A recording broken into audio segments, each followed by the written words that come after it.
in 3, 2, 1. John, are we live? We are live.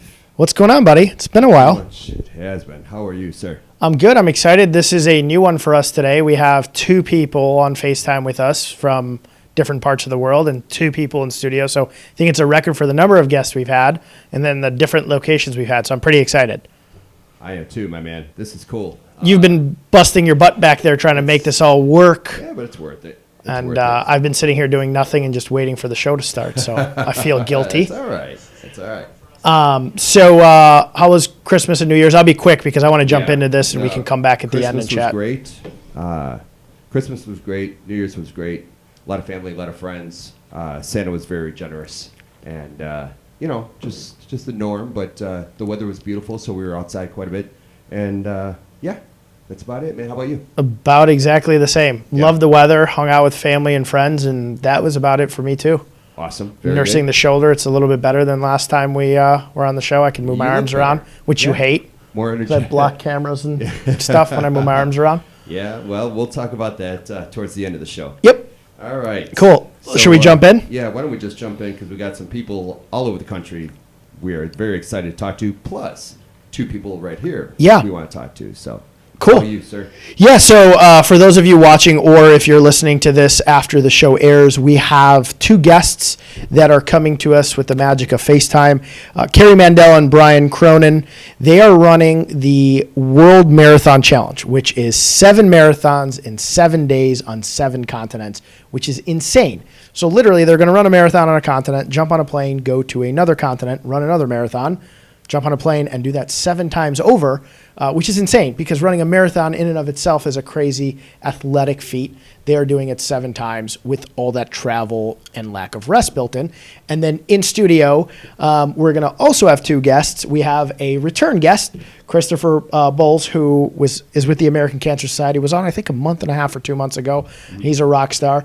And we have Kyra, I'm not going to butcher your last name. Rosellis Yep. In studio with us as well. And we're going to chat with them a little bit after we're going to do FaceTime first and then chat in studio. Yep. Awesome. So I want to jump in with Carrie and Brian. I'm going to toss out tons of questions to you guys. You can both answer them one at a time, however you guys want to take it, because I'm curious to get both of your takes on so many of these topics. Thank you for joining us, by the way. So I'll just start with what got you guys into running, and then what took you guys from running a marathon to wanting to do this incredible athletic feat that's almost impossible to imagine for me. Carrie, why don't you go first? Okay. Go first. So, I guess I started my running career about 8 years ago, and started my first marathon in 2014. And if you would have asked me about 10 years ago, I never thought that I would ever run. I didn't think I had a runner's body. It wasn't something that I was capable of. And, one day I just, was trying to change my life, lose a little bit of weight. And I went outside and I ran a block. And the next day I ran a little bit further. When my husband and I moved from Boston to New Jersey is kind of when I joined a running group around Princeton. And, I was, running with these people and trying to run at the time. And they were training for so many different events and races and things. I said, well, if I'm here and doing it, I might as well kind of join them. So that's kind of how it kind of started. And once I started being able to run, I just kind of fell in love with it. Signing up for 3 races, a 10-miler. From there, it was a half marathon. And then ultimately, jumping into a full marathon, which was Philly in 2014. And once I did that, I felt like invincible, like anything was possible. So just kind of discovered the joy of running. And my favorite quote is, life begins at the end of your comfort zone. So I'm always looking for ways to challenge myself and to step outside my comfort zone. And with marathon training, that was something that certainly was uncomfortable. From there, I finished up the next couple of years running. I completed all 6 of the world major marathons. After that, I kind of checked off the Ironman off my bucket list, and then I was like, what am I going to do from here? A friend of mine told me about this crazy challenge, and I was like, that is right up my alley. So it's kind of how it all kind of started. I want to be curious at the end of this. I'm gonna save this question for the end, or I'll ask it now and I'll come back to it. I wonder what you're gonna do from here. It's a question I wanted to ask you guys. What's gonna be the next thing that excites you guys? Because there's only 7 continents, unless you guys are planning on running it on 7 different planets. You guys, I think, have kind of hit the pinnacle of running, but I'll ask you guys later. Brian, love to hear your background and how you got into this running adventure as well. So for me, growing up, I was not an athlete, so to speak. I mean, I like to play baseball and soccer and stuff, but I was never really on any teams in high school, college, anything like that. And working in restaurants for so long and stuff, I actually was a 20-year smoker almost. So that's the opposite of running 7 marathons in 7 days, kind of. But so when I quit smoking, it would be almost 9 years ago, and I started running a little bit before I would go work with a trainer, just making myself healthy and stuff. And some people at work were like, "You're running a bunch now." I'm like, "Yeah, I'm starting to really enjoy it." But at that point, I'd run up to maybe 3 miles, 5 miles. But it was nice. I lived in San Francisco at the time, so it was also gorgeous just running along the water. And so it was a great mental, like, meditation and getting myself healthy. So I enjoyed that part of it. Some friends at work were like, "You know what, we should sign up for the Chicago Marathon," because at that time there was no lottery. You could actually just sign up for it for the 2012 still. It was like you just had to get on there and sign up as quickly as you could. I'm like, okay, that's cool. Then I thought, 26 miles, that's a long way. I don't even drive that far to go to work. It's closer to get to Napa Valley at the beginning of it than it is to run a marathon. But I nonetheless said, sure, I'll do it. Then is when things, life completely changed.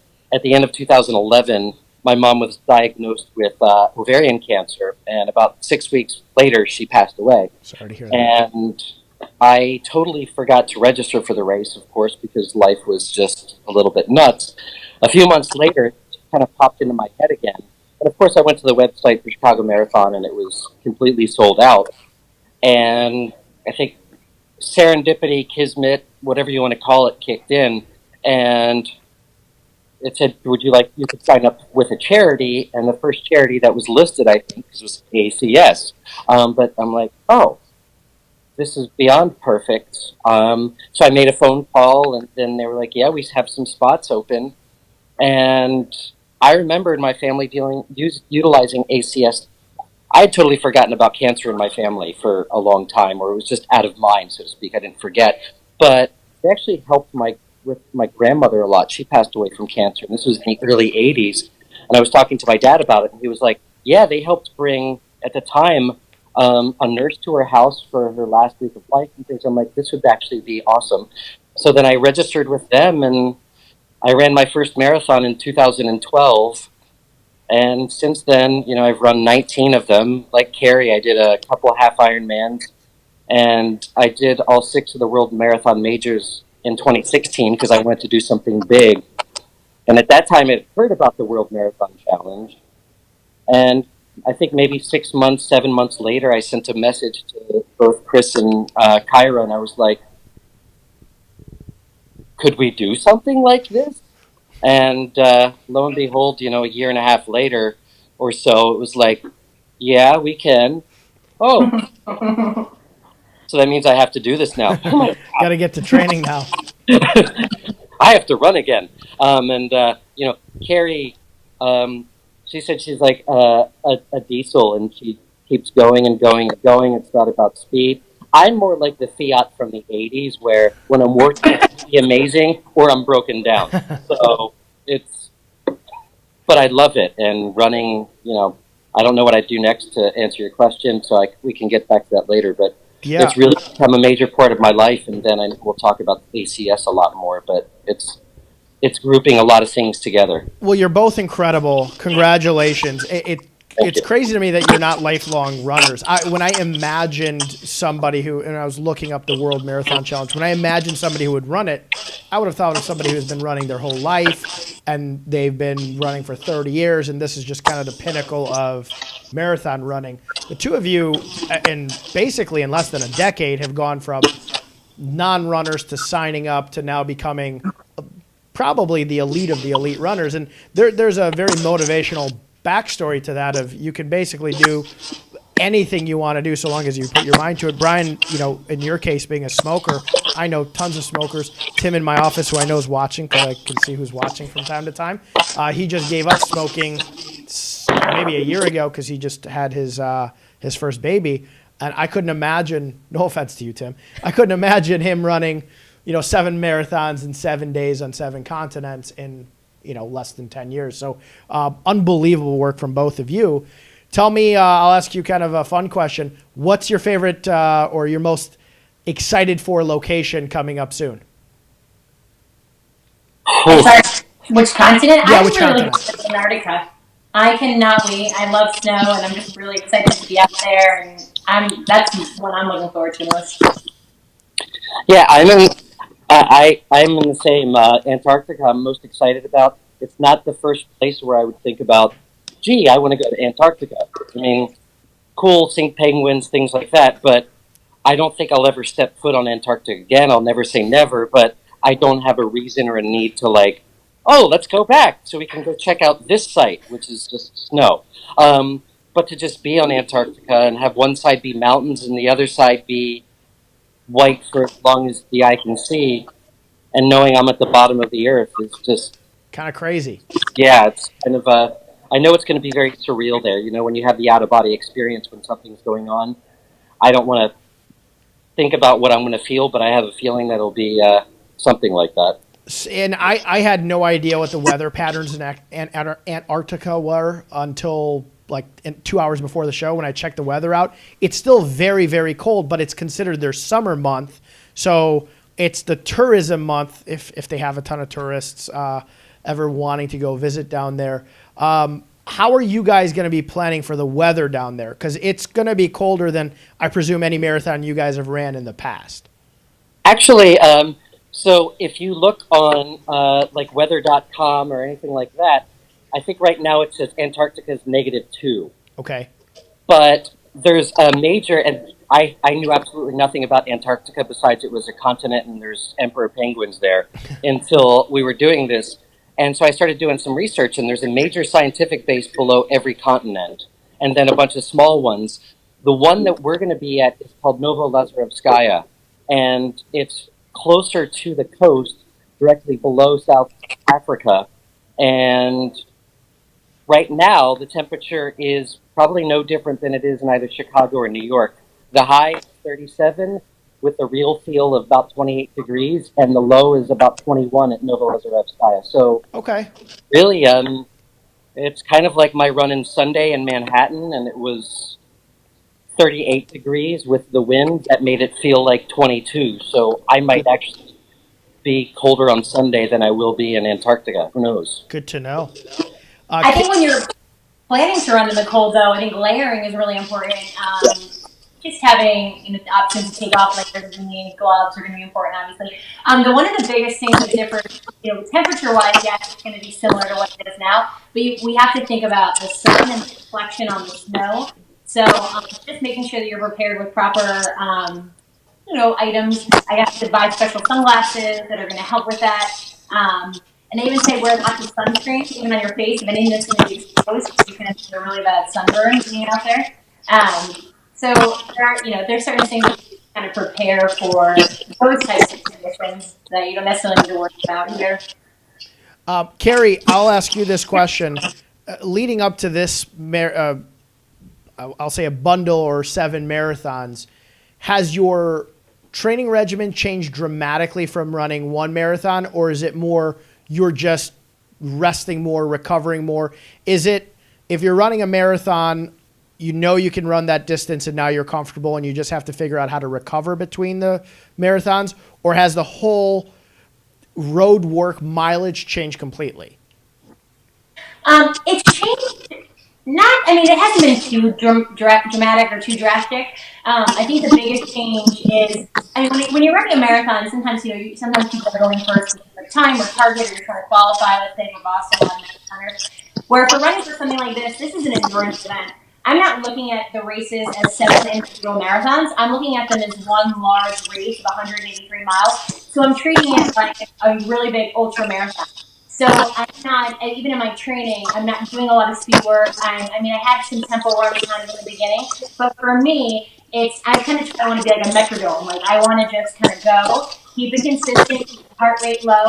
I don't want to blow myself up in any of the races because I want to be able to recover faster. So one of the biggest things is I've been trying to run at different times a day in order to repair myself for the time changes and having many more back-to-back long runs. So, Brian is usually running at 20 on Saturday and 20 on Sunday. Things similar to that to kind of help prepare you. So while, you don't have a lot of time to recover, there's that quick turnaround time. How's your body going to respond? I did an overnight ultra race to kind of prepare myself. So things like that. The training itself has been a little bit longer than your typical marathon training. I think a lot of marathon training plans are about 16 weeks, up to 16 depending on the athlete, but this has been a little bit longer than that. Well, Chris said, because I'm going to give him credit for it, he goes, it's a marathon, not a sprint, but it's 7 marathons in a row. So you guys are pacing yourselves like a marathon within a marathon instead of it being just one, which is interesting. Once Chris said that, I start to think about that. You guys need to finish 7, not necessarily set your best times at every single 7 races. Right. Brian, I'll ask you this. Any challenges that you're really either concerned about or trying to over-prepare for when it comes to how you're going to recover between the races themselves? Because you're not just running 7 marathons in one location and going to sleep.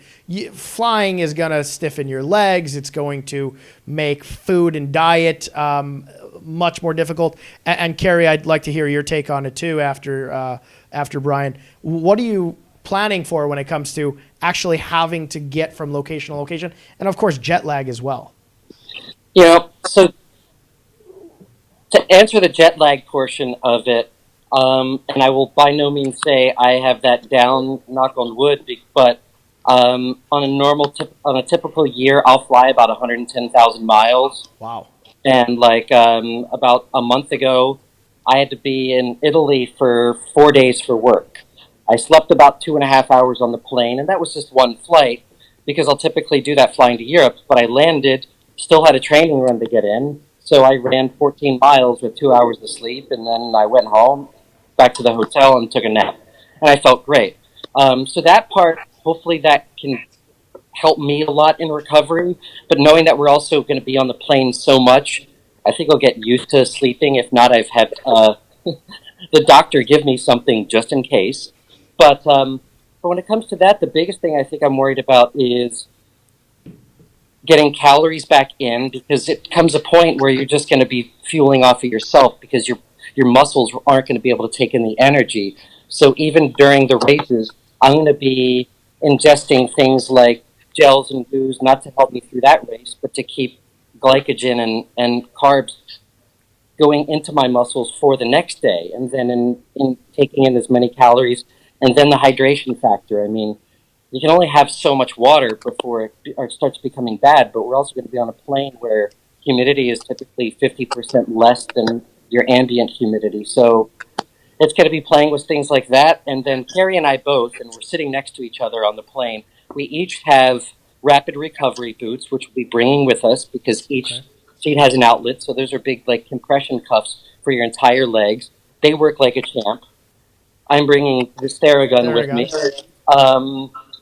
By the way, you should be a Theragun spokesmodel, because I see them all over social media now, and nobody doing it looks like they've ran 7 marathons in 7 days on 7 continents. That's funny. I should, because, a week after I bought this one, they came out with the new Quiet model, and I'm like, of course I bought this full price, and they came out with this one, but You'll keep the whole plane awake while using it. It does look like a power drill. It sounds like a power drill. It sounds like a power drill. I'll probably use it on my head after a couple of days to just take away the conscious level and just run or something. Who knows? But I think that's the biggest challenge is caloric intake and hydration, because if I can get energy going on, that makes you less cranky. It keeps you mentally better, because this is going to be physical, but, once we start feeling sore and tired and hungry, this is everything about our brain and what we can do to continue on and put one foot in front of the other without freaking out or getting depressed, getting sad, getting I mean, all those things you go through in a marathon anyway. This is just going to be exponentially interesting. Can't even imagine. Carrie, how about you? Anything that, in addition to what Brian just said, that is concerning you about all the travel and then the recovery? No, I think my biggest concern is the food and the intake. Making sure that I have enough calories and that I'm feeling properly. I'm worried about what we're eating. We had a sample menu sent to us for what they ate last year on the plane. I mean, it seemed delicious. Some of the food it's not food I would typically eat before a race per se, but it's still airplane food at the end of the day. So I think my plan is to kind of you have 8 hours to finish each race. So my target is about 5 hours for each race. It gives me about 3 hours to shower, change, get something to eat, and get back on the plane. So I'm hoping to find food that because I mean, we only can bring so much. And while I need to bring booze and bars and blocks, we kind of have to figure something else out while we're away. So there's only limited stuff that we can bring. So I think figuring that out makes me a little concerned. Yeah, But Brian was cute the other day. He sent pictures. He's like, "We're gonna be on the plane for like 70 hours or whatever." He's like, "We'll play these board games." And I'm like, "I hope this." I don't know about board games. it's so you guys are, I'm guessing, chartering. It's a plane being chartered, right? You're not jumping on United Airlines flight, whatever, and then going to another place. No. So you have to pack relatively light because I'm guessing it's not a full size jet, or is it? It is. It's good. It's an executive class laid out 757 that has not lay flat seats, but really nice leather cushy chairs and things like that. And it holds a lot of people. So it's a full size 757. So we can, but there's certain luggage limits like to Antarctica. But then besides that, we're going to start getting information as far as how much we can pack. But I also don't want to lug things around. Most of the items too, you want to put overhead, so you want it easily accessible. Yeah. Right. You have to think about that's still your typical size for an airplane. So, I mean, my routers will fit up there comfortably, but then my goal is to have everything packed in a duffel bag, which is very challenging for me because if you ask my husband, when we go on vacation, it's like if we go anywhere we can drive, the whole car's packed. I have like multiple bags. Like I just my whole closet with me. So this is going to be challenging, kind of figuring out putting everything into one duffel. Well, it's like a science project, both diet-based and then what you guys are going to be bringing. John was asking me because he can't really ask on these FaceTimes. You guys, either one of you want to take a shot at the list of locations in the order in which you're going? I'm sure one of you may have memorized it. I think we both probably have. Brian, you can share. Go ahead. So we start off. We all meet in Cape Town.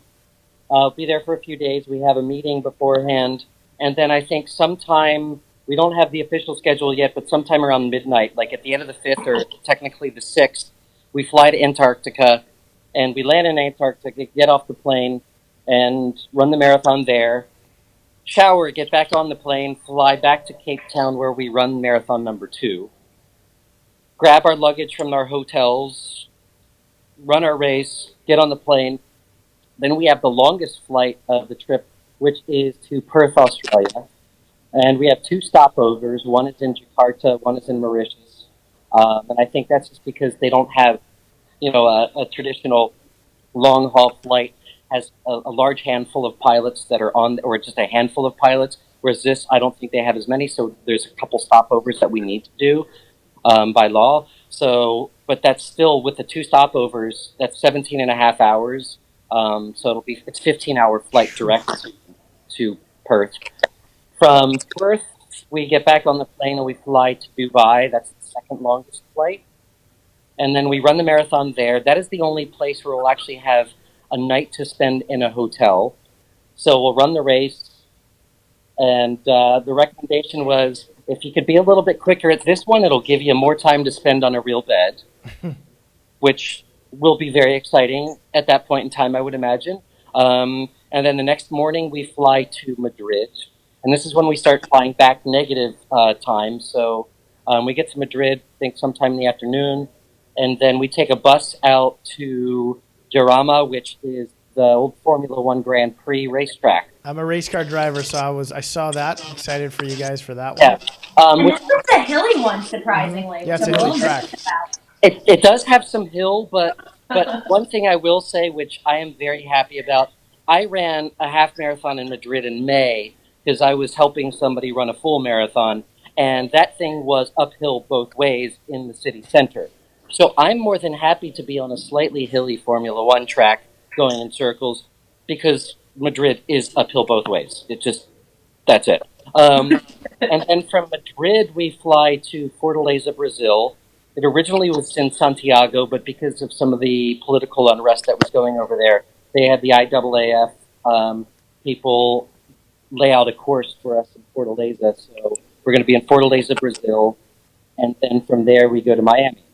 So and that's the last race running along the path in South Beach. And it sounds a lot really like, oh, that's really quick. We're just going here, and here, but that's in 163 hours. Well, it's a crazy route you guys are taking, and you're going in all different directions. But obviously, the race coordinators have done a nice job of making sure that the time zones start to make sense with the flight pattern, so that you can maximize the 7 days utilizing smart gains and losses of time. Correct? That's the idea behind that. Mm-hmm. And Carrie, I'll ask you, and we spoke off air about this, but I'm sure some people watching, and I'm sure your family and friends are wondering, there's two places on that list for me that when I saw them, I said, well, there's a lot going on right now in the world. Obviously, there's fires in Australia, and then given everything that's going on the political front in Dubai, any concerns or any issues from the race coordination standpoint going to Australia and then potentially to Dubai as well? As of right now, I think that they're keeping an eye on things and making sure that we're safe, and we'll have to make adaptations if needed, appropriately. I mean, for me personally, Brian was worried about flying over Iran and Dubai airspace. My immediate thought was to Australia and the fires. I have asthma, breathing. Are we going to be close to things? How is it going to impact us?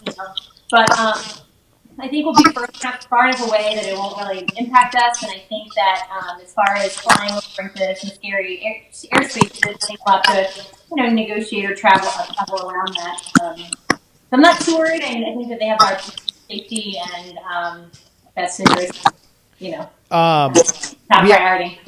I'm glad to hear that, and it's good. I'm glad to hear you guys are chartering a plane so that you have the ability to kind of ebb and flow as, obviously weather and politics ends up trying to have an effect on your race. We have some people who've been commenting for a little while.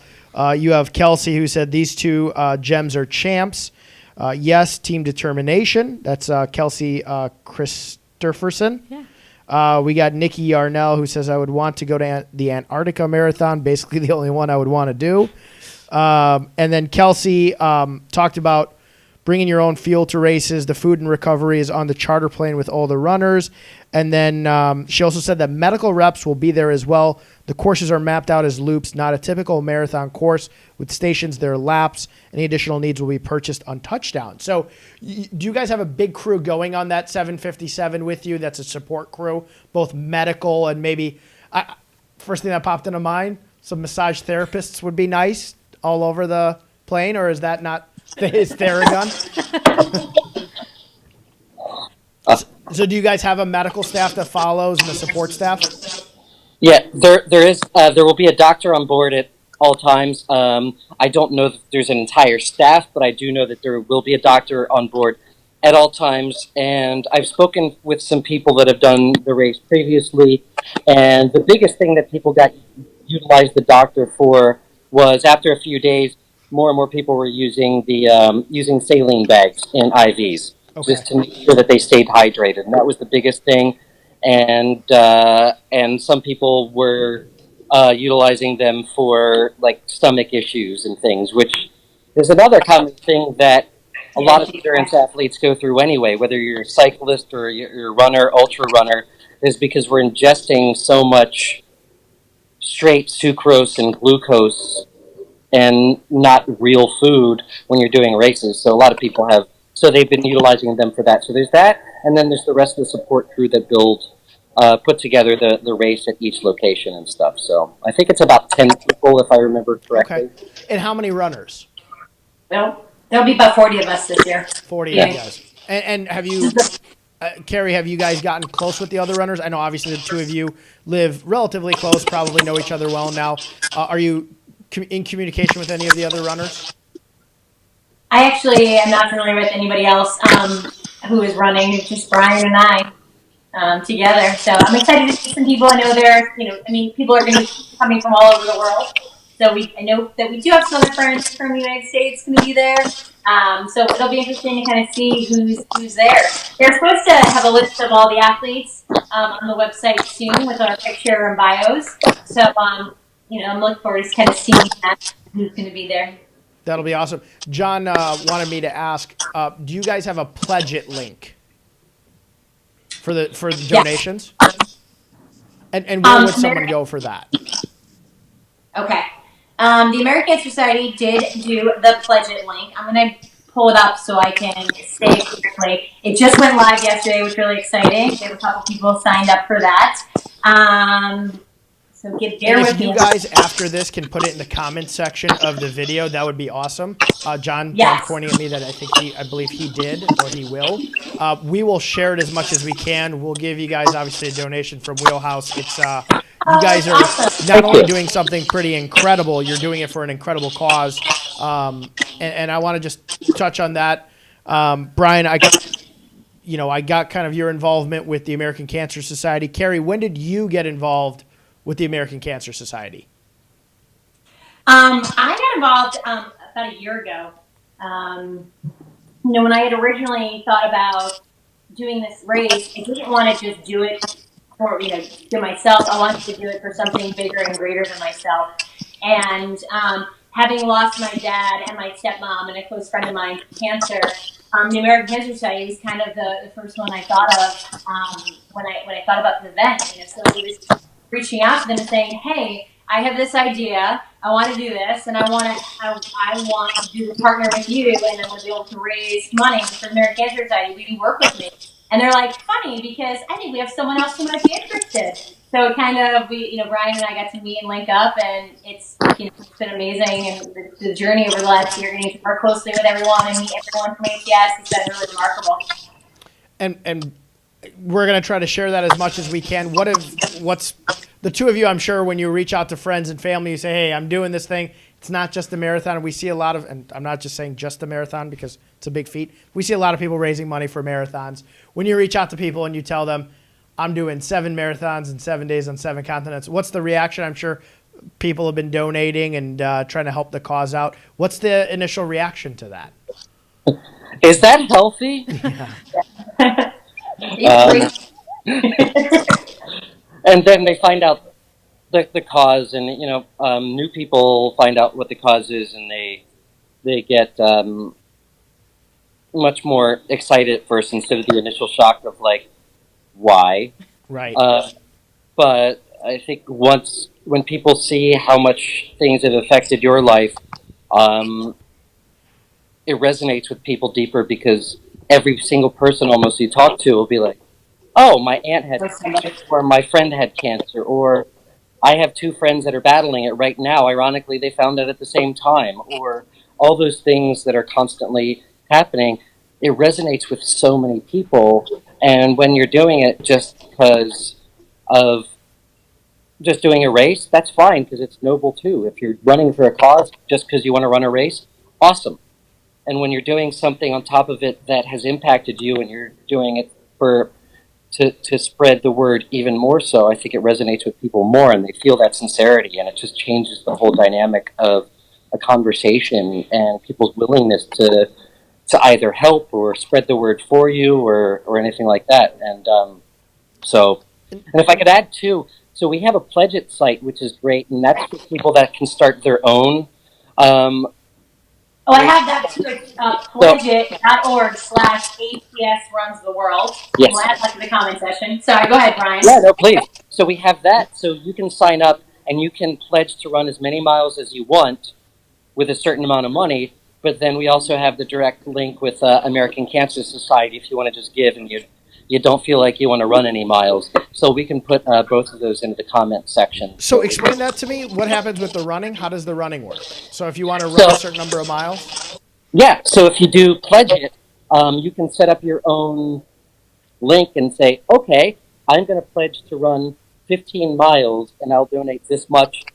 And you can share that too. So it's kind of like when people do, there's like the virtual races and things Sure. like that, or I'm going to sponsor you to run 5 cents per mile or $10 per mile or whatever, but you can pledge to run miles yourself if you want and donate money. So people can kind of run along with us. And then we also have the link that is direct to American Cancer Society for the donation. If you go like, dude, I just want to give and have an amazing time. Perfect. Do that. So we have multiple. I think the Pledge It idea is really cool, Very though, because cool. not only are you promoting the spreading the word with American Cancer Society, it also gets people Active. up and moving themselves. If they're not already active, if they already are, they go, cool. I used to say, come on, guys, because I'm in the wine business. I'm like, don't have that one glass of wine afterward, or act like you're going to have that second glass and just donate that same amount of money, and it makes it easy. So you get to do the same thing, but just so here, donate one glass of wine and donate like 5 miles, and it's like carbon offset. Good to go. How much wine are you going to be drinking in those 7 days? Maybe on the last day, yes, when we're done, but I want like champagne, like flowing and spraying champagne everywhere. yeah, it's going to be the NASCAR champagne method afterwards. Just Yeah, in Miami, Yeah. right at the end.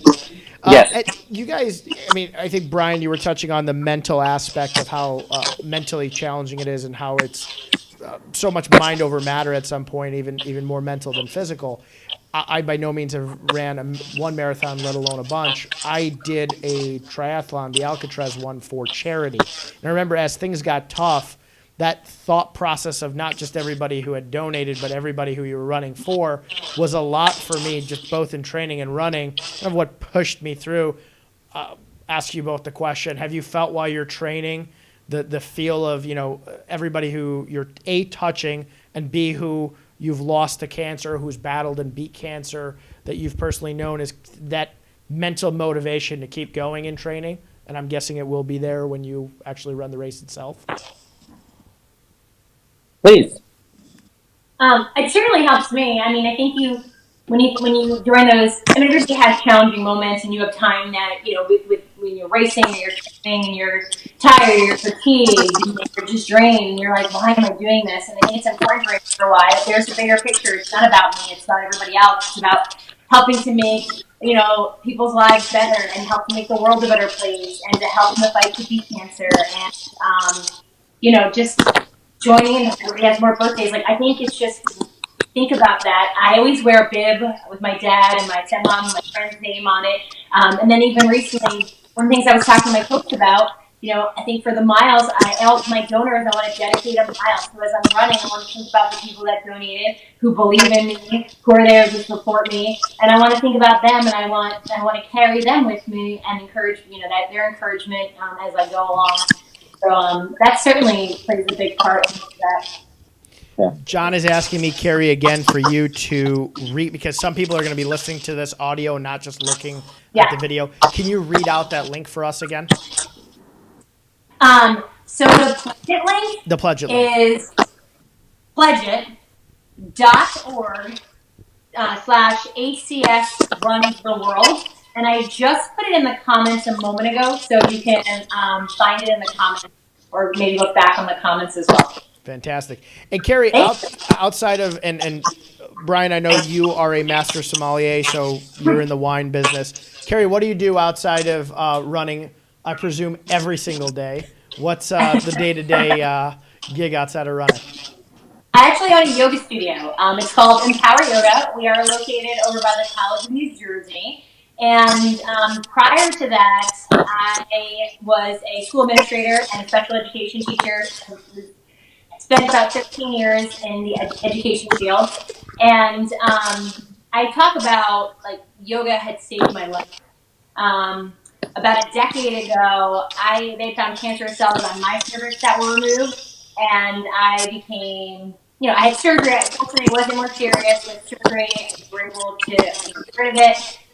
But as a result of that, I wasn't able to have kids.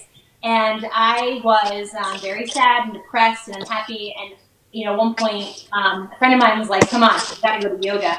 and yoga really helped transform and change my life. So it became a huge part of my life within the last decade, and yoga had given me so much. And I just, with running, I thought about things that my body could do versus what it couldn't do, and you know, yoga helped teach me, about loving myself more and that I'm stronger than I think. So as a result of that, I trained to become a yoga teacher and decided that I wanted to open up a yoga studio. So I moved to Jersey to help take care of my dad and stepmom who had terminal cancer. One of the things I did too was open up this space and create a space for people to go and to help others. So that's what I do. I love it. It's been 3 years. It's been incredible. We have an amazing community. I have amazing people that work with me, and I couldn't be more blessed because, especially when I'm going on this long journey, I feel comfortable that everything is well taken care of at Empower Yoga. So that's pretty awesome. Well, congratulations and kudos to you, because being an entrepreneur and then having to take all that time to run a successful business and also dedicates as much time as you guys are dedicating to train for something like this really is incredible. It's not easy to do if you were retired and had all the time in the world, but both of you work very busy schedules and then train on the side to do this. That's incredible. Yeah. Carrie, have you felt that the yoga has been really a good injury saving exercise for you? Because I know for a lot of people who run long distances or even do triathlons and are doing 3 sports, and I know both of you have done triathlons, injury prevention is such a big key to it. Do you incorporate yoga into this training for the marathon? I mean, yoga has so many benefits aside from, you have the physical benefits, you also have the mental benefits. It works a lot with health and recovery. I mean, we work with stability, mobility, flexibility, strength, and the breath is really important because when you talk about running and breathing, so that breath work really comes into play. A lot of people, I do a lot of things, and prior to, when I started my kind of fitness journey, I was a CrossFit coach. I started doing yoga, running. I didn't know how to swim until years ago when I started triathlon. So it was a way of forcing myself. So yoga has been the one consistent for the last decade. And people are saying, how can you do all these things, these crazy things? And for me, it's yoga. It just has been there and something that I think has really truly helped and allowed me to do some of the cool things, cool stuff. I got Brian's chomping at the bits here. I think he had the same experience. No, Chris. Sorry. Oh, yes, No, my question to Carrie is: are you going to be leading a yoga class on the flight in between the marathons? Great question. I plan on doing yoga. Certainly plan on doing legs up the wall to just try to get the blood circulating in a different direction. One of the things I worry about is I get very puffy on planes. You're retaining water, and one thing that can help with that is legs up the wall and the blood flow. So I'm not opposed to doing a couple yoga stretches with people or having people join me. We can figure out a way to get our legs up and overhead. I definitely will plan on incorporating that into our travels and week. Brian, are you a yoga guy? I do enjoy doing yoga here and there. I have not ever really become deep into it. I enjoy it when I do it. I actually know that her studio is phenomenal. I was just there. Is that about a month ago? I don't know. The past handful of months have all merged together, and had an amazing night there. And the teachers that she has are incredible. But my meditation is more like when I'm running, and I'll do stretching here on my own on a mat, but it's more just traditional stretching. And then for me to find my breath and relax, I utilize swimming because it's just that feeling of floating is just so wonderful. And like Carrie, a year and a half ago, I couldn't do the crawl. I could not do freestyle swimming. I did my first half Ironman with a backstroke, and then whoa, that's crazy. And then 6 months later, I learned how to get better. And then Carrie and I, ironically, we were signed up for the same half Ironman. I swam that one. I was like, yay, I know how to swim. But that really, the water is... He beat me on the swim, but I caught up to him on the... he crushed me on the bike. But for me, the water and floating and just disappearing in there has just become just so quiet because you're just in yourself, and it's great. And I give you kudos also for doing the Escape from Alcatraz. I did that in June, and that was just the mental aspect of just jumping into the San Francisco Bay. I did it when you did it. I did it in June too. Oh yeah, that was an insanely strong current. So I was terrified. I'm not a good swimmer and I'm not a triathlete. I trained in the Lifetime Fitness pool here in Chicago, and I got into the bay the day before, and I don't know if it was good or bad that I did that because it built a little confidence in me, but I also realized I'm not that great of an open water swimmer because I just was bad at sighting. So I swam a really silly route, and that day was brutally hot, and I had a 12-year-old mountain bike, and I was a mess. I finished, but I was a very slow finisher. actually, I would have preferred to have a mountain bike on those hills because they picked 18 miles of. Anyway, Yeah. Yeah, it was tough. Escape is on one of my bucket lists, so one day, gentlemen, I'll be there. I'll cheer you on. I think I retired myself from doing the Alcatraz triathlon. That was a one and done. I'm hanging the gloves up for that one. Oh, never say never. Yeah. I mean, Chris here has been trying to get me since the last couple of months to consider doing the Chicago Marathon. I just had shoulder surgery, so I can't really start running for about 2 more months now. But you said 16 weeks is the kind of training window?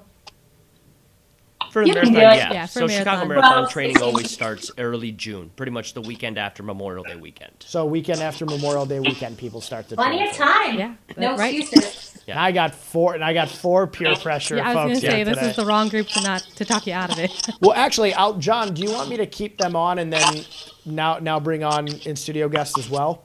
So I'm going to leave you guys on. Feel free to chime in and ask any questions of the in-studio guests. They might be asking you guys questions, but I wanted to bring Chris and Cairo back in because the two of you have been watching them fundraise, train, become connected to them in a more intimate way. Tell me about how, first, the two of them are impacting the American Cancer Society and just kind of the motivation that you've taken from watching the two of them. I'm motivated. I've been talking to you guys for an hour now, and I'm crazy motivated by just having the opportunity to ask you guys questions. And I'll start with you, Kyra. How have you been motivated by getting to know these two and being a part of this? Yeah, well, I've known Brian for about 2-3 years now, ever since I first started ACS, and I mean, he's been super motivational since the moment I met him. It started honestly when he was like, "I'm going to run all 6 world major marathons in 1 year," and that in itself is a feat. So that was I already knew this guy was crazy in a good way, and then bringing Carrie into the mix, it kind of just felt completely like puzzle pieces were coming together. We all gathered together for Chicago Marathon, and by the end of that weekend, I might cry right now. I was like in tears because I didn't want them to leave. You know, it'd been so many phone calls and emails and getting to know one another because we're all part of this journey together, and they're, as people, are just so inspirational, so motivational, and you know, really touching so many lives in different ways. Whether that's inspiring someone who is like, you know what, I'm going to sign up for my first 5K. I'm just going to do a 5K because if these two could run 7 marathons in 7 days on 7 continents, I can get out and do a 5K. Sure, of course. Or if someone is like, you know, wow, they're doing this amazing feat in honor of American Cancer Society for their dad, for their mom, you know, it really makes me want to do something more. And so let me go support the American Cancer Society. Let me support them by donating, or let me sign up for my first marathon with ACS or something like that. So it's just been a great experience. It's been a journey that I didn't know what to expect, and I have loved every second of it. That's great to hear. And Yeah. Chris, you were very motivational yourself when you were in a few months ago, and I'm glad you came back on. And John and I hold the American Cancer Society in very high regard, and we've both had people who've obviously had cancer, both survived and lost the battle of cancer. And you do so much for the society, and you've been a part of so many of the endurance races. How is this one a little bit different, seeing that it's on an incredible scale? Yeah. So it's very different from the races that we have formal partnerships with. So the American Cancer Society Determination Team is an opportunity for people who want to run any race, be it a 5K or an ultra marathon or the World Marathon Challenge, you can do so by supporting the American Cancer Society. But this idea really started, I know Brian and Carrie both had different paths in terms of connecting with ACS with their idea of wanting to do this. And it took a lot of moving pieces. It took a lot of patience as we were trying to connect with Richard Donovan, the race director for the World Marathon Challenge, who when we first originally reached out, it seems like everybody was having shoulder surgery at the time, but I think Richard Donovan had recently had surgery, and so he wasn't, looking at the emails at the time. But we had to really build it from scratch and to figure out a way where, Brian and Carrie were both super passionate about each committing to raising $150,000 each for the American Cancer Society to do this opportunity. And this is not, it's not easy to run a marathon, certainly not easy to run 7 marathons in 7 days, but the dedication, the passion, and the strategic thinking that it takes to raise $150,000 each is truly incredible. And I know that both Brian and Carrie are relying heavily on their own personal connections. Kyra, do you want to kind of talk about some of the different events that they've been hosting in all the different ways? Because it's incredibly creative of how they're utilizing their own strengths to try to be as efficient as possible and have the biggest impact as possible with their fundraising. Please tell us. Yeah, so Brian, as a wine master sommelier, when we were first talking, he was like, I'm essentially going to sell myself. And I was like, oh, okay. What does that mean? He's like, I'm going to do wine classes and cooking classes. And so he's done a couple of those in the past couple months to raise funds. Carrie undertook a really big event, literally 4 days after taking on the Chicago Marathon this year. She hosted her first golf tournament. I've not even worked a golf tournament, so that is amazing. She was able to do that, and she's got a 5K plan coming up as well. They've combined forces to do some dinners, and they're continually looking to spread out their network so that people can donate to them and open opportunities. I know that Brian's got something in the works with a choral group. I might need to get a little bit more distinction on that, Brian, if you're able to jump in. But I know he wants to do something like that. It's with the most famous opera singers in the world, and I'm not I don't go to the opera all the time, but a handful of friends that are amazing opera singers. One in which I met.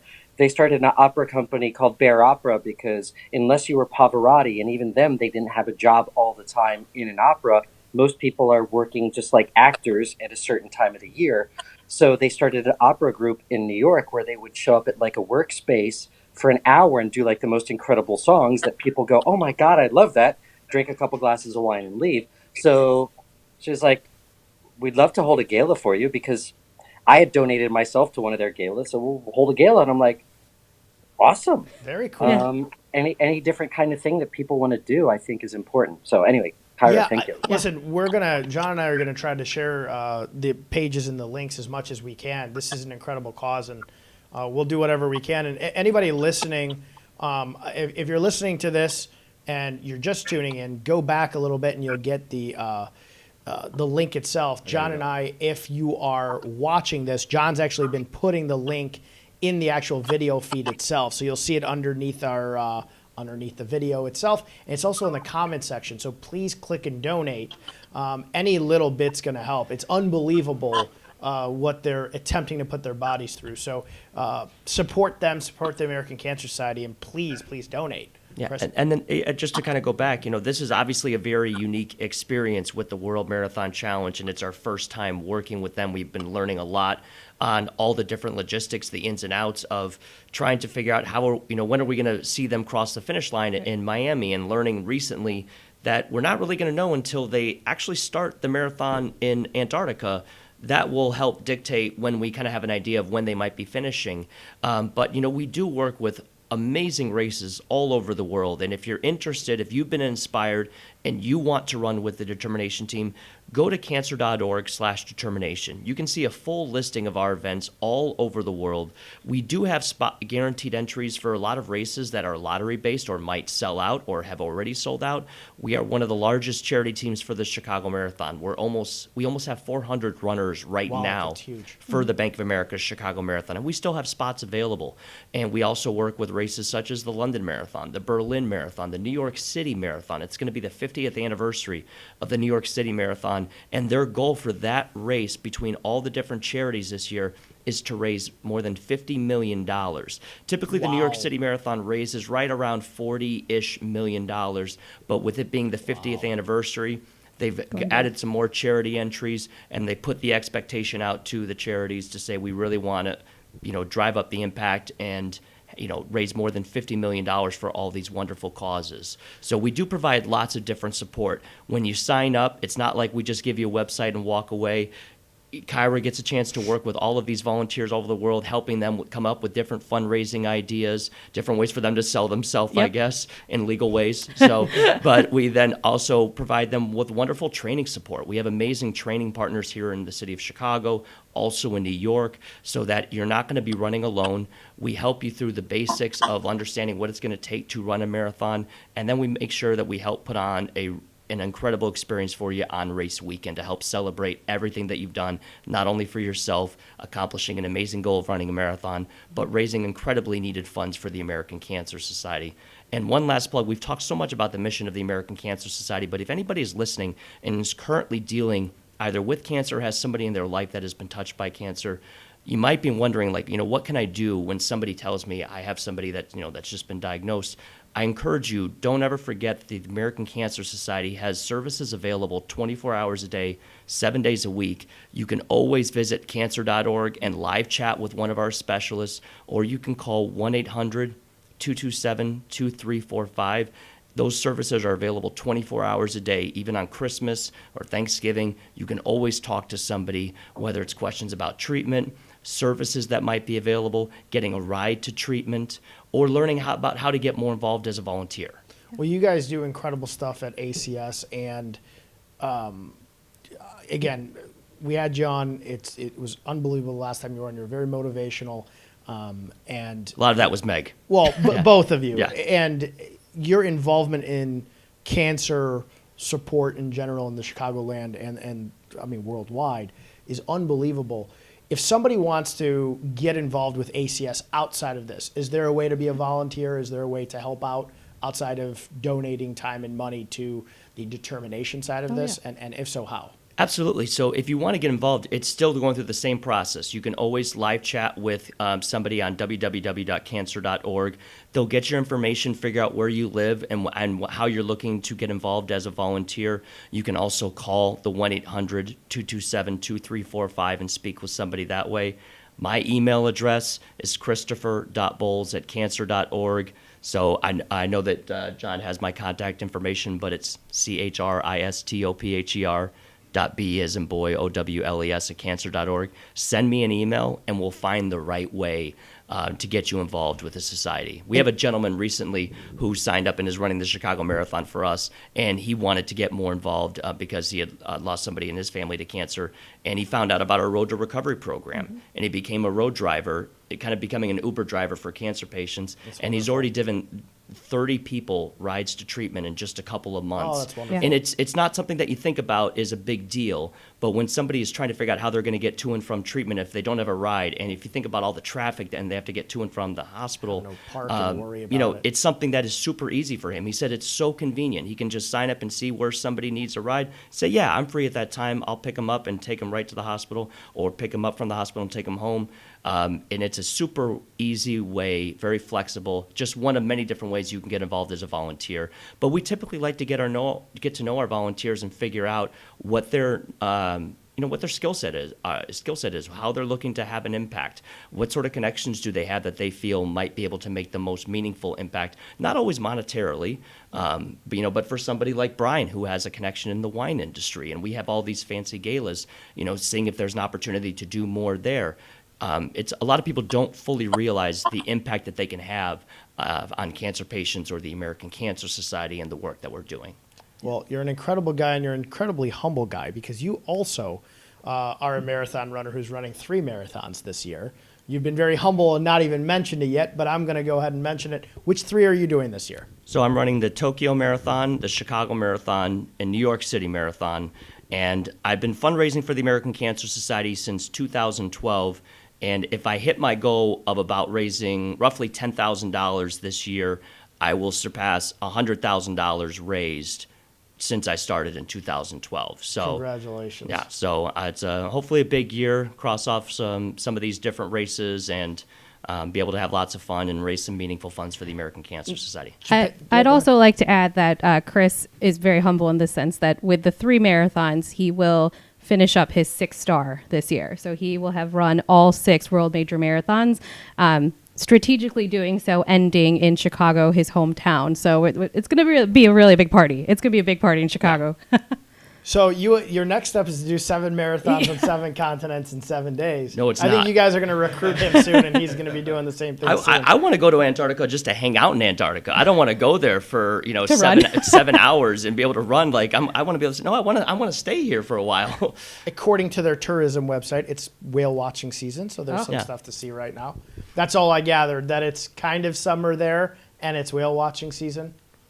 So you guys, the crazy thing is, and I'm going to go back to Carrie and Brian, you guys don't get a lot of time to actually sightsee anything in these really cool places you're going to, because I looked at the list and I'm like, wow, that is like it's quite the bucket list of places to go to, but you're going to have to run, recover, get on a plane and fly away. Any plans of going back to any of those spots after you guys are done to hopefully actually vacation? I don't know. So hesitant. I mean, and I don't know about. I mean, Antarctica. I'm not sure what I do. We're going to be circling the same runway 5 times, so that's not going to be. We're going to see the mountains and then see the snow, then see the mountains, then the snow. Well, snow the entire time. But the other places, I don't. I have no clue. I've never been to Dubai. I've never been to Fortaleza, Brazil, and I've never been to Perth, Australia. But who knows? But we're not going to see much of it. Yeah. Carrie, how about you? Any of those locations were on your bucket list and now you're going there and not really getting to view them? I mean, I wish we had a little bit more time to spend there, but I'm hoping to explore some of, the food in the area at a minimum, which I'm excited about eating. But I hope to eventually go back to Australia. I think Australia is a place that I want to visit for a little bit longer. And my heart goes out to all the people and the animals and the lives lost over there. So I think as Australia starts to rebuild their economy, I think tourism is one way to help. And I think it'd be important to kind of go back and give back and help, the people of Australia. So I envision maybe going back to there one day. Yeah. Absolutely. That's incredible. It's incredibly sad what's going on there. And it's crazy to watch on what a large scale the fires have kind of spread and how difficult it's been to get it under control. So my heart goes out to them, and B, I'm very hopeful for you guys specifically that it doesn't end up becoming an impeding factor for the race, because I know winds shift quite a bit. So hopefully the race directors have it all sorted out for you guys and it doesn't affect you. Are you both going to run New York as well with our good buddy Chris? I have run New York twice. I probably will not run it again, but I would be happy to run Chicago with him because I love Chicago, and I would love an excuse just to go out and visit Kyra again and visit the rest of the ACS Chris and the ACS crew over there. So it was so amazing last year. I hope to do it again. I got to give a shout out to one of our colleagues, Ramon, because Ramon talked me into doing the New York City Marathon, and I can't believe I've reached a place with Ramon where the path of least resistance is agreeing to do a marathon for him. Ramon is doing a race this year. He's doing Unleashed California, which is a 300-mile trail race out in California. It's over about 5 or 6 days. I don't know. Holy smokes. Yes. So when he's the one that taught me into doing the ultras last year, and so when he reached out and he said, "What do you have on your race calendar?" and I said, "I'm doing Tokyo and Chicago," and he said, "Why don't you do this ultra with me?" and I said, "No," and he said, "Why don't you do this one with me?" and I said, "No," and he said, "Well, you got to come out for the New York City Marathon. It's the 50th anniversary." I said, "Done. I'll do that one." And I said, "You can't ask me to do anything else then." And he's tried a couple of times, but I've said, "Nope." I said I would do the New York City Marathon. You got one out of me.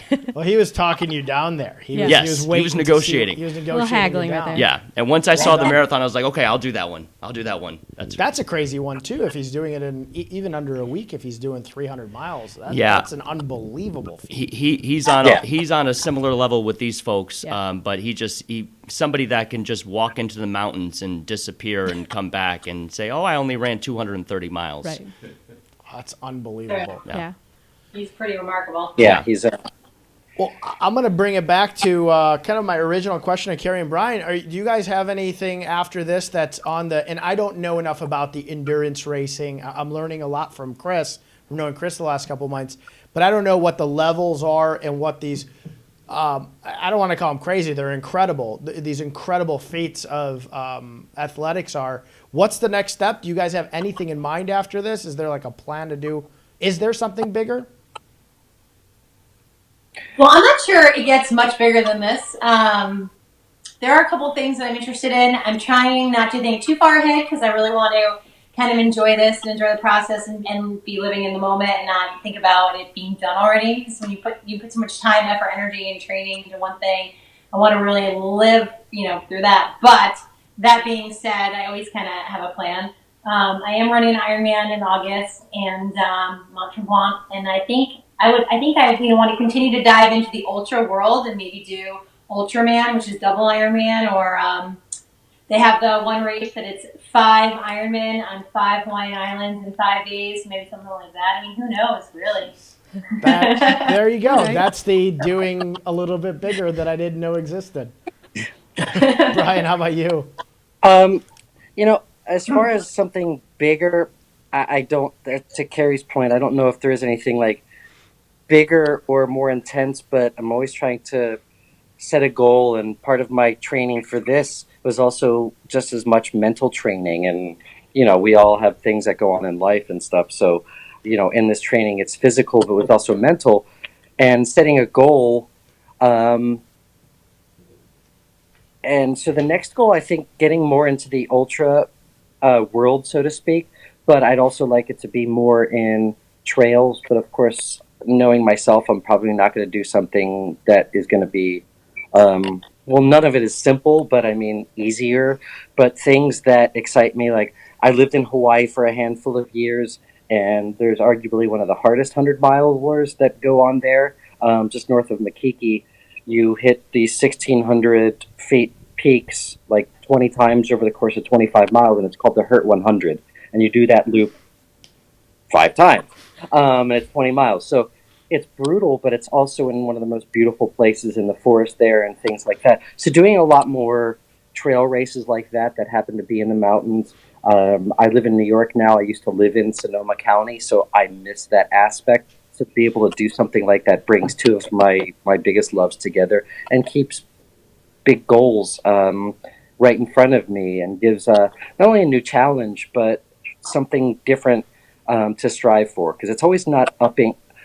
This year I've actually learned it's not about one-upsmanship for myself. It's more about why is the goal there and what am I doing this for? Because doing 7 races in 7 days is literally going, why am I doing this?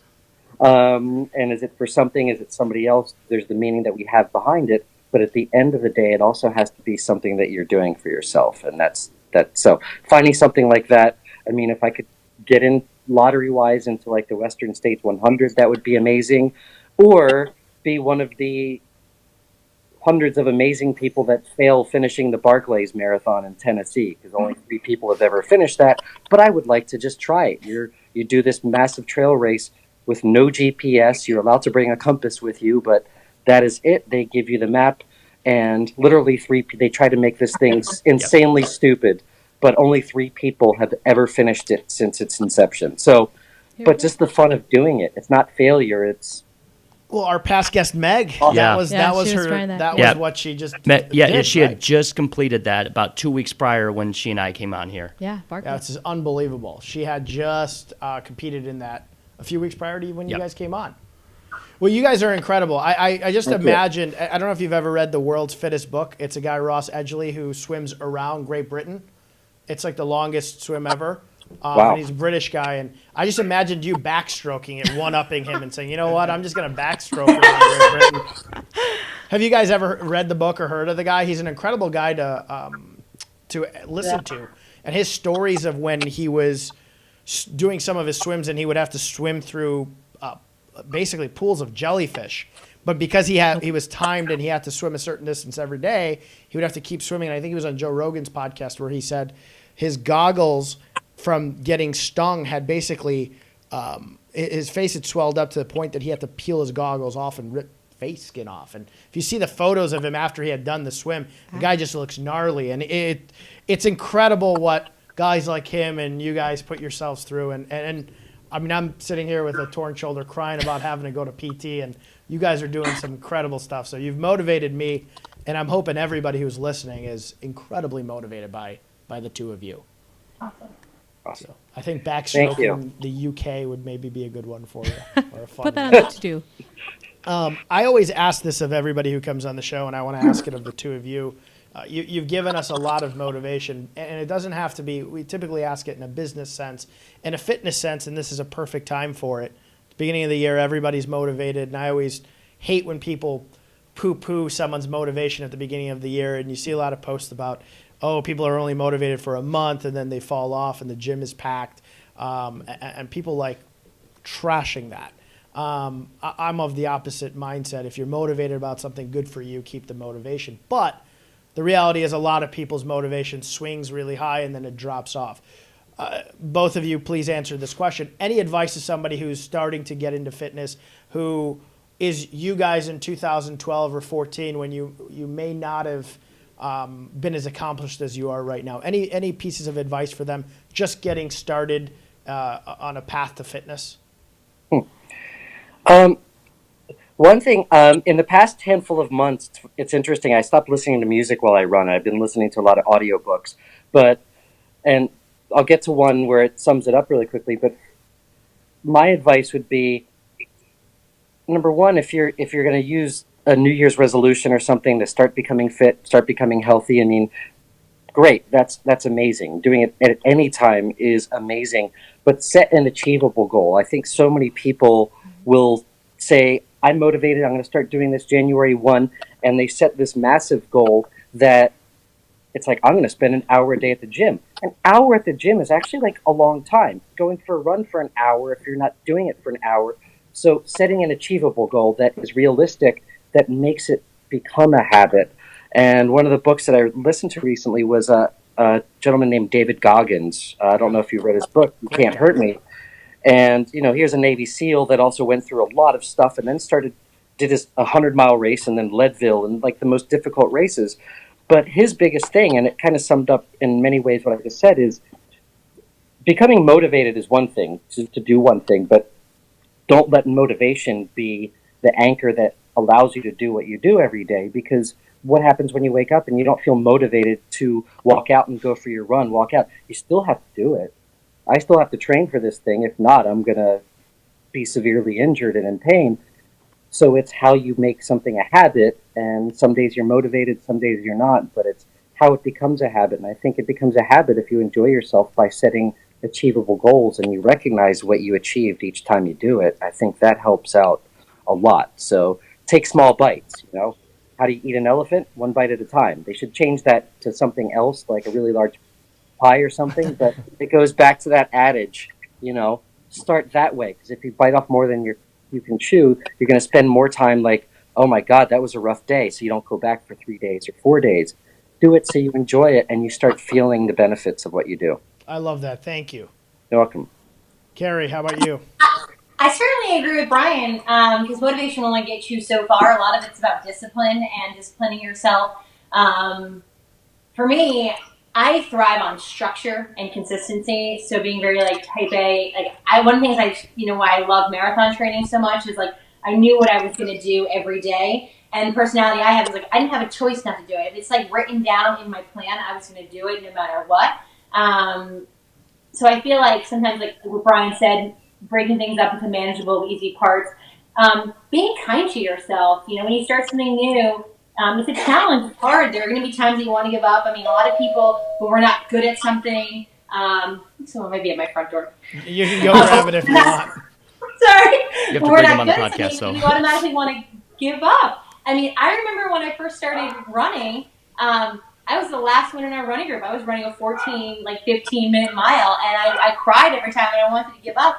But, I stuck with it, and it's like I made a commitment to do something, and I was going to stick with it. So I think that, you're going to have lows, you're going to have times where it's hard, where you don't want to do it, but it's, about pushing kind of through those and working on the mindset and being kind and it's more than you did the day before. So every day, if you just do a little bit more, you can your body is pretty amazing, and you can do some pretty awesome things. Our mind definitely gives up way before our body ever will. So I think it's just working on that piece and believing in yourself, and knowing that you truly can do anything that you set your mind to.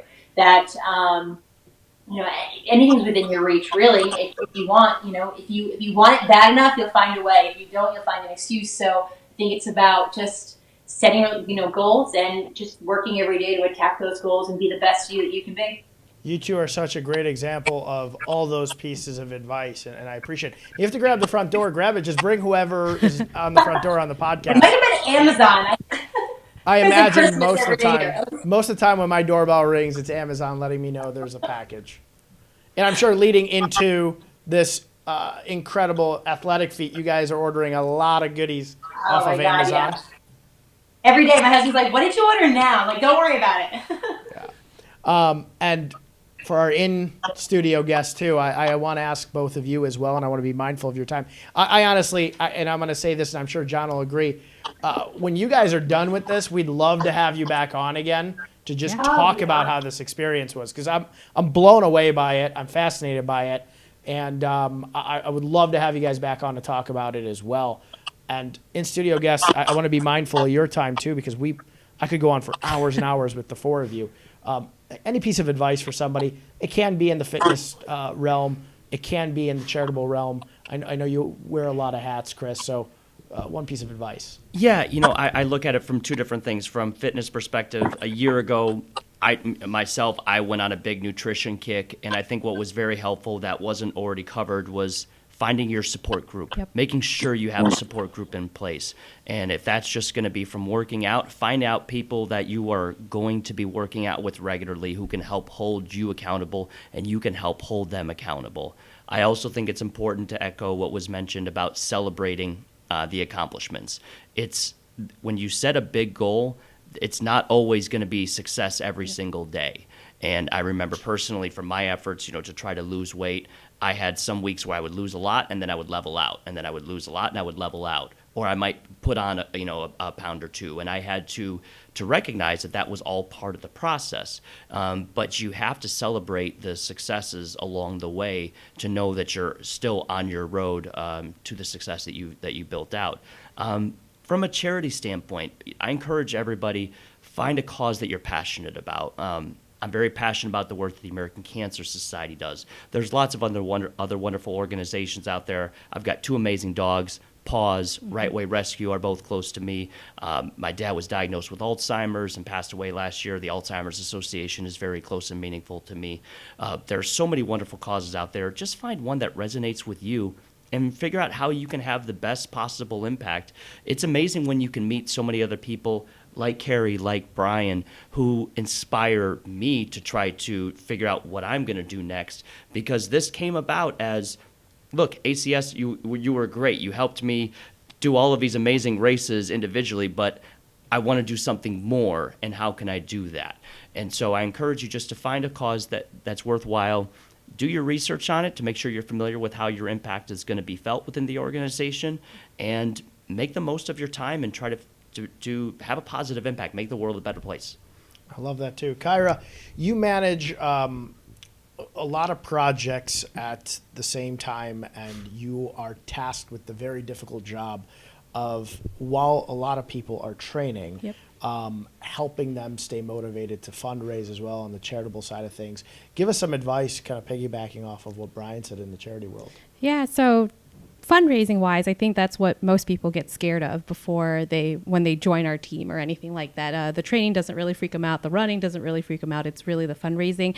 And the first thing I always tell everyone is share your story. Everyone has been affected by cancer in some way, shape, or form. And it's you telling people why this matters to you, why it makes a difference, why you're taking on a feat of running 26.2 miles, or if you're running 7 marathons in 7 days in 7 continents, why is motivating you to do this? And it really shows a lot of people that we're all connected a lot more than we think we are, and that you never really know the generosity of people until you start sharing that story. And I've heard so many stories of people say like, oh, I'm saying I'm running this marathon. I shared that I'm running because my mom was diagnosed with breast cancer, and someone that I hadn't spoken to for 5 years donated to me because they themselves had a mom who passed away from breast cancer, or they have an aunt who was affected at that moment. So it's something that binds us all together. And I think it's something that makes the world a better place, as Chris had mentioned. So first off the bat, just share your story, share why you're running, why it makes a difference to you. And, you'll see that continue on and have that ripple effect.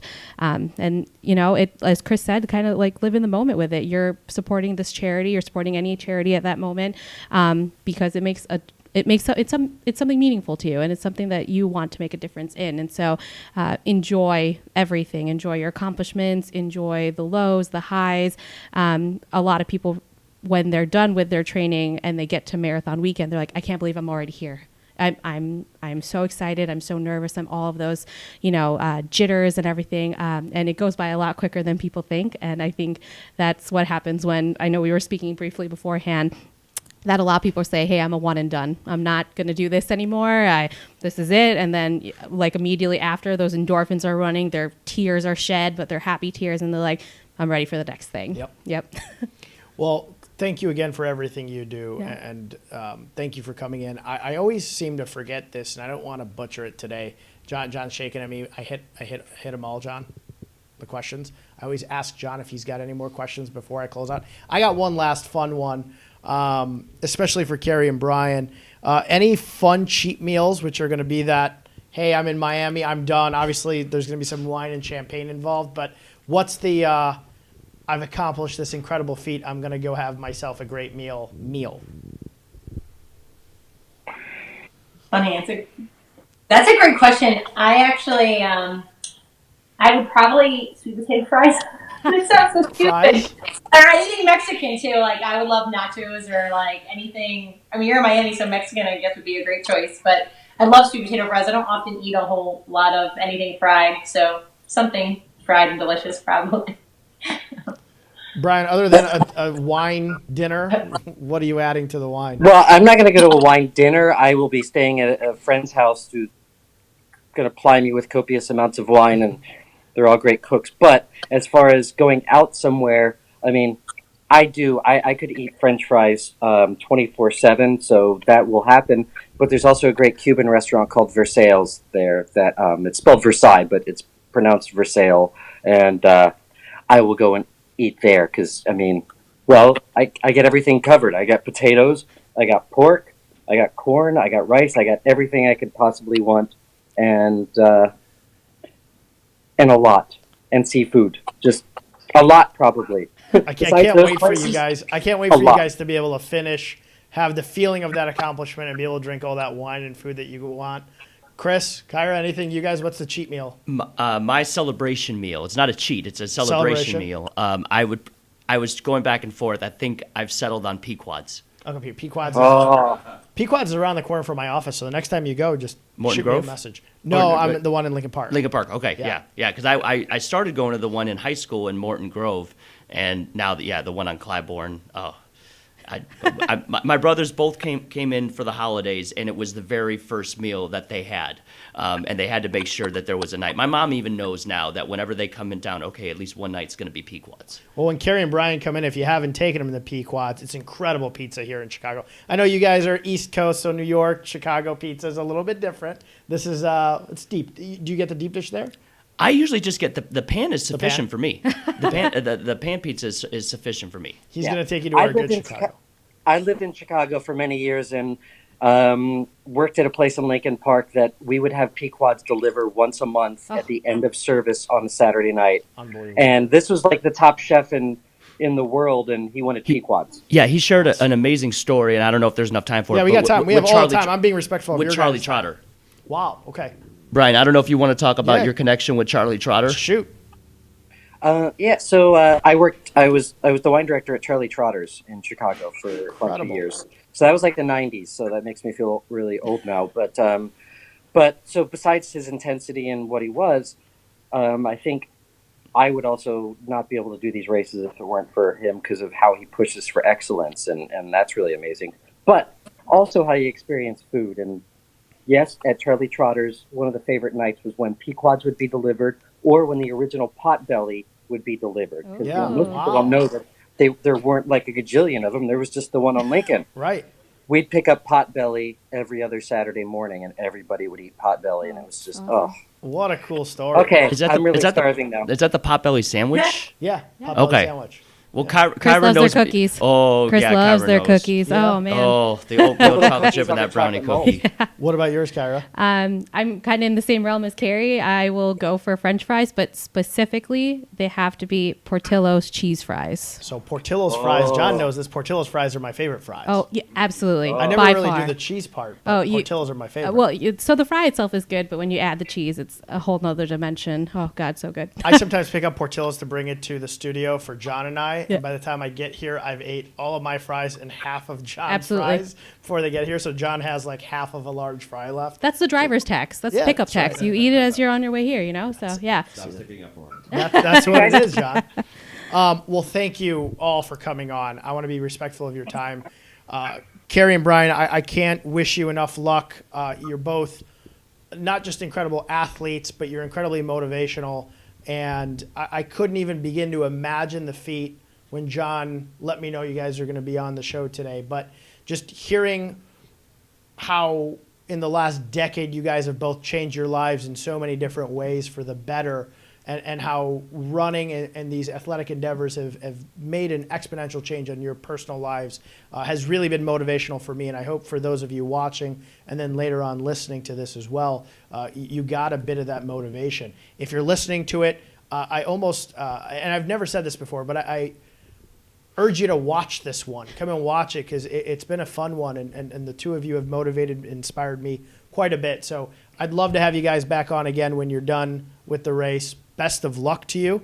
I hope it goes Thank you smooth very and much. fun for you guys. And Chris and Kyra, Chris, thank you again for coming on for a second time. Thank you for having us. Obviously thank you. connecting us to these two incredible people and Kyra as well. And thank you for everything the two of you do for not just the American Cancer Society, but society and charity work in general. So I appreciate it. Yes, thank you. Maybe with enough urging, I will consider doing the Chicago Marathon. It wasn't even a thought in my head, but Chris has now twice been here and kind of poked me for it. So now the hamster wheel's There spinning. you go. Yeah. We've got time. Yeah, Yeah. we got a little bit of time. The We got 16 time. weeks made me feel good because I'm still a few weeks out from being All able you to have do to this. be is ready to run a 10K distance at the start of June. If you can run a 10K faster than a 15-minute per mile pace, Well, I could do that today. if you Then- can do that at the beginning of June, you can run the Chicago Marathon. You make it sound so easy. Well, that's my job. Maggie just chimed in. She goes, "What an inspirational show!" It really, really was. John, I know we didn't really do our kind of shout outs at the beginning of the show. Do you want me to introduce what's going on with the space and stuff real quick before we sign off? Well, I tell you what, we're real late right now, so why don't we maybe put that off till next week? Okay, awesome. Thank you guys for listening. Thank you, obviously, to the guests for coming on. Like I said 10 times already, it was incredible. It was inspirational. I appreciate your time. Best of luck to the two of you. I'm going to follow along on social media. Hopefully, you guys give us some updates as the race goes on. So thanks again, and we'll see you guys next Wednesday at 3 o'clock. Thanks, everybody. Thank you. Thank you. In 3, 2,